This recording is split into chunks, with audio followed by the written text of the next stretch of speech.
again! It's over! He's done it again! Unbelievable! Oh, straight into the roof of the net. Nice one. Straight down the middle. So a good performance from both Hi, you're watching teams. Firstpost. I'm Rupha Ramani. Let's get started.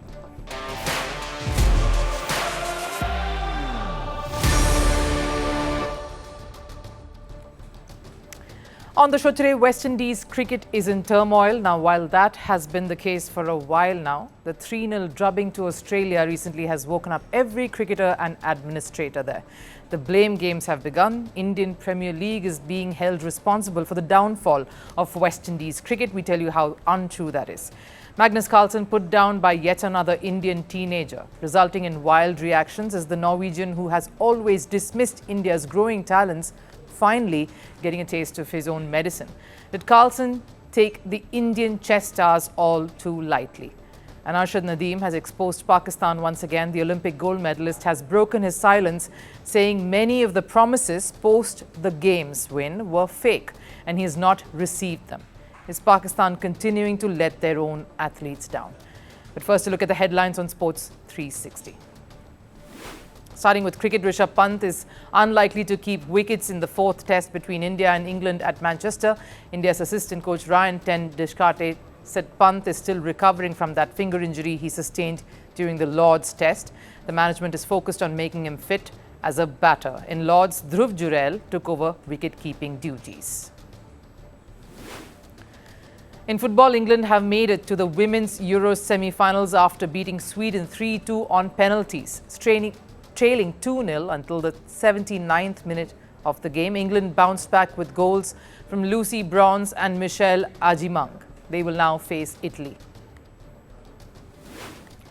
In news from athletics, world record holder in women's marathon, Kenya's Ruth Chepngetich has been suspended for doping. Ruth tested positive for a banned performance-enhancing drug earlier this year.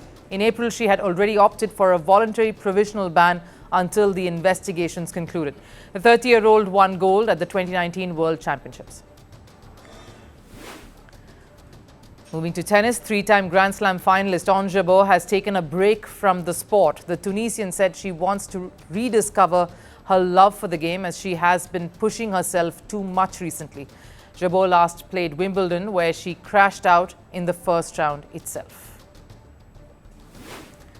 And Austrian skydiver Felix Baumgartner has died while paragliding in Italy. Felix lost control of his motorized paraglider before he crashed.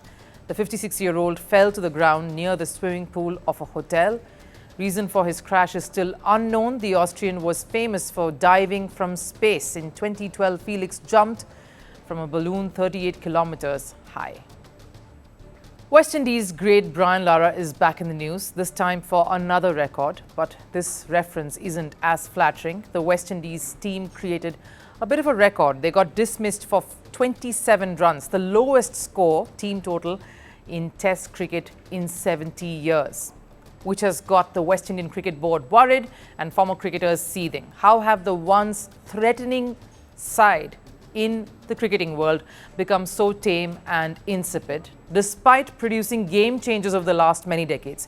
Who's to blame for a horror show against Australia in the recently concluded Test series? Now, let's get one thing straight here. West Indies cricket has been on a steady decline for some time now. While we all remember the brilliance at Gabba last year, of course, that was but a spark in a sea of otherwise very disappointing results. They've not won the ODI World Cup since Clive Lloyd led them to 2 in the 70s. Their T20 game, of course, grew stronger over time instead. Even so, the last ICC title in that format came way back in 2016 in the presence of the Gales and the Bravos of the side. What about making it to the knockout stages?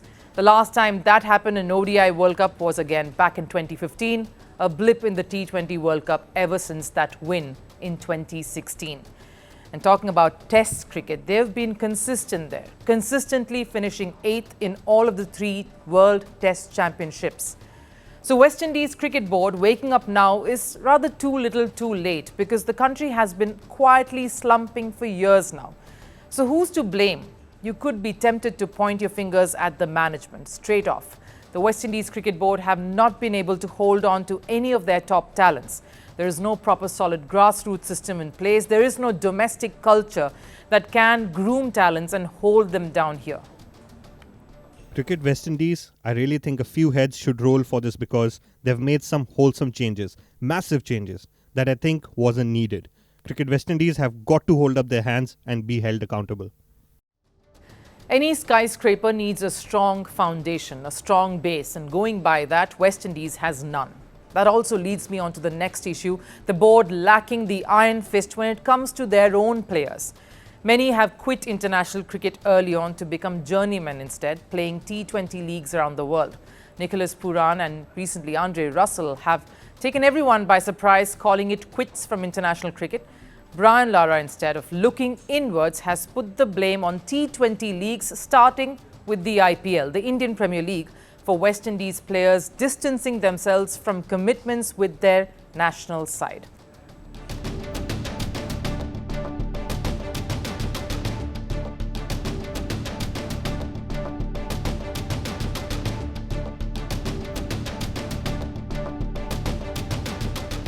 Easy to say, isn't it? We couldn't do much to hold on to the talents. So the fault surely lies with the successful IPL for luring them away.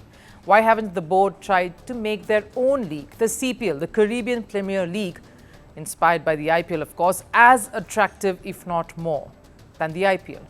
Many others pen the blame on the skewed revenue sharing that the ICC has devised that gives India the biggest share, followed by the other two big players here, Australia and England. Now, I want to poke some holes into this reasoning right away. West Indies, Australia, that West Indies cricket wants to put forward. West Indies, Australia and England.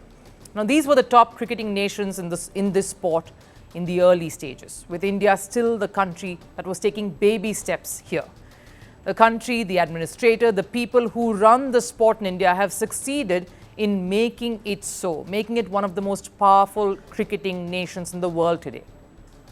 And they've done so by a few ways. One, of course, by strengthening the system and establishing a sound domestic setup, ground up. Two, by creating a product and brand that fans in India can associate with, have gone on to embrace. The growth of a sport has to be multifold, and India made sure they could tap into this. India has overtaken the world and rightfully claimed the biggest revenue share here. West Indies Cricket Board, the thinkers, the administrators there, the cricket greats of the country need to invest time, need to invest energy to find innovative ways to grow the sport in their country first. The T20 World Cup that took place in the West Indies and USA in 2024, for example, saw many games going with little to no attendance. And this is a vibrant country that has always enjoyed the sport. In West Indies, do these sports fans love the sport enough? That's the question we have to ask. So there are many such questions that cricket authorities in West Indies need to answer themselves first before they blame it all on India and the IPL. Because truth is, for a sport that has seen so much promise and so many stars coming through the ranks, somehow it has turned into a colossal and total failure in the country. And that needs some rethinking. Magnus Carlsen's throne is shaking, and the biggest threat is from a new generation of Indian teenagers hungry to take over. The recent freestyle event in Las Vegas made that crystal clear. Carlsen suffered a crushing defeat to Pragyananda Rameshbabu, knocking the Norwegian superstar out of the title race. And this isn't the first time an Indian prodigy has toppled the chess king. For over a decade now, Magnus Carlsen has been the undisputed titan of chess. Whether it's classical, rapid, blitz or freestyle, he's owned the game. Even after reducing his appearances in the classical format, Carlsen kept dominating every tournament he entered. But now the golden generation of Indian chess, as many call it, is here to challenge that reign. Gukesh Domaraju, Pragyananda Rameshbabu, Arjun Erigesi, these youngsters are not just some of the contenders anymore. They are the new hunters stalking Carlsen's crown. At the Las Vegas freestyle event, Pragyananda didn't just win. He dismantled Carlsen in just 39 moves. Now that loss isn't a minor setback. It knocked Carlsen out of the title race. But here's the thing, this is not the first challenger from India in recent weeks. In less than 3 months, Carlsen has lost to Indian players 3 times. Gukesh Domaraju beat him twice, once in Norway and again in the Rapid and Blitz tournament in Croatia. The internet, of course, exploded with trolls and memes, and honestly, it's hard not to laugh.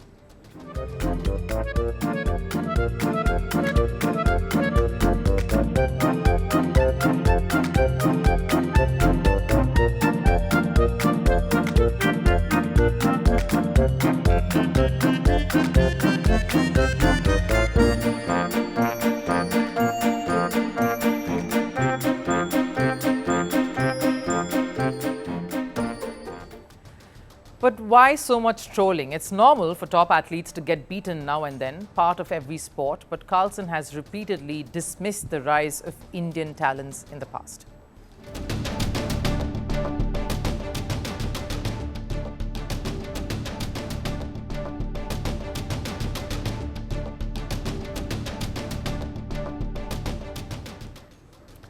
It wasn't only what he said, it was how he said it. Very Carlsen-like, confident and lazy remark. Absolutely sure of his assessment there. That no one comes close to dominance. Remember, this is the same man who struggled against a 9-year-old Indian prodigy just last month. Arit Kapil pushed Carlsen to a draw. They are all very good, but they still need a little bit of time to prepare. I feel in parts of the game I'm a lot better than the kids. I generally feel I can outplay the kids, which feels good. But here's the truth, Carlsen doesn't need to prove anything anymore. He's made chess a global phenomenon. His legacy is set. What he does need to do, though, is respect the rise of these young talents from India. Because dismissing the country's new generation won't stop or deter them. In fact, it only fuels their fire.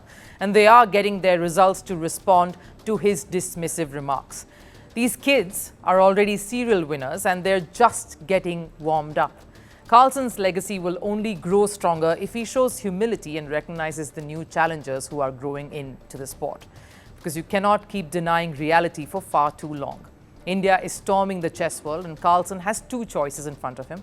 Accept the new era and take note of this challenge, acknowledge it, or keep ignoring the wave and risk being taunted when he falls again. The King's Kingdom is under attack and the Indian stars are just getting started. Pakistan has been exposed again, this time by their brightest sporting star, javelin thrower Arshad Nadeem. The Paris Olympic gold medalist has publicly slammed his own government for failing to keep their promises. And that's saying something, because when it comes to mistreating athletes, Pakistan's track record is already abysmal. But this is a new low even for Pakistan.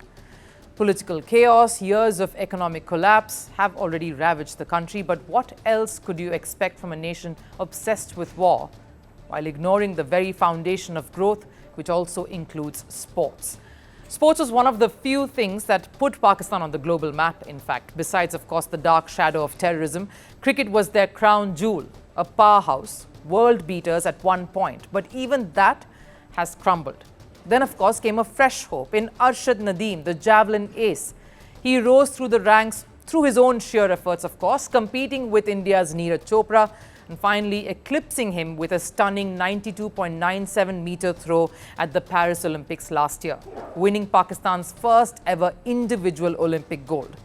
The nation, of course, rejoiced. The government, state authorities and public bodies made loud promises.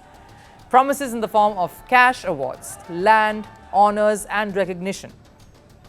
But we are a year on, and many of those promises have turned out to be nothing but empty words. Out of all the prize announcements made to me, all the plot announcements were fake, which I did not receive. Apart from that, I have received all the cash prizes that were announced. So here it is, Pakistan once again failing to honor its sporting heroes. Not long ago, Wasim Akram's statue made headlines for all the wrong reasons. A bizarre tribute that turned out to be to a cricketing icon who had won Pakistan a World Cup. And now, of course, there is Nadeem. How does a country forget to keep promises it made to their first track and field Olympic medalist? He's not just Pakistan's best athlete, he's among the best in the world today. Come 2028, the LA Olympics, he'll be Pakistan's biggest hope all over again. And yet the system failed him. Not the first time. The same was the case before the Paris event last year. No proper gear, no support. Nadeem had to plead for better facilities, better gears. And his pleas, of course, fell on deaf ears. The only one who responded and stepped up, his Indian rival Neeraj Chopra. The unspoken motto in Pakistan seems to be succeed first. Then maybe we'll recognize you. A brutal approach seems like in Pakistan, sports simply doesn't matter. This isn't a one-off failure. Take the recent Champions Trophy. Chairman Mohsin Naqvi promised a grand event, but it was a disaster. Empty stands, chaotic management, facilities so poor that matches were washed out even with one round of showers. And forget about delivering on the promises made on the world stage. Pakistan couldn't even honor its own obligations at home. Look at their hockey federation, players still unpaid, owed thousands in daily allowances. Reports say some players are owed around $2,000 each, with the federation now completely being unresponsive. So it's no surprise some athletes are desperate enough to seek asylum abroad. A rising footballer from Pakistan, Mohammad Riaz, who had to turn to hawking to make ends meet. His dire situation came into notice when a national television highlighted his story in Pakistan, and that's when the country's football body even woke up. Before that, they didn't care. What Nadeem's case once again exposes is a country not bothering to change, demanding medals but refusing to back their own. When they do back their athletes, it's half-hearted at best and often empty promises. My entire focus is on myself, but apart from that, we train any youth who comes to us for training, and this training is given by my coach, Salman Butt.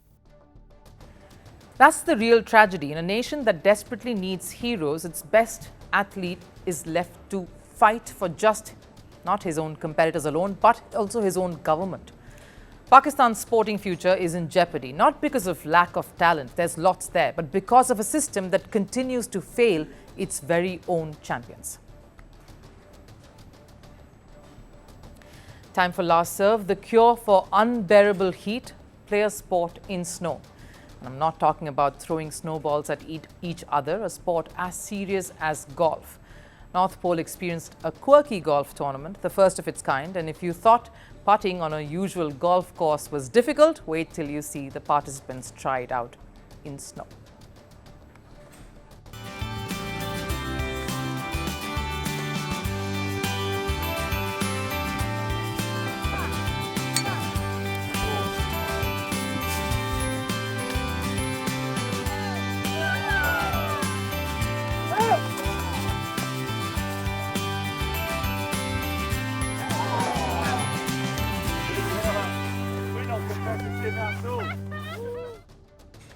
That wraps it up here on Firstpost. Do catch a roundup of all the top highlights of the weekend. I'll see you after that. Take care. Bye-bye.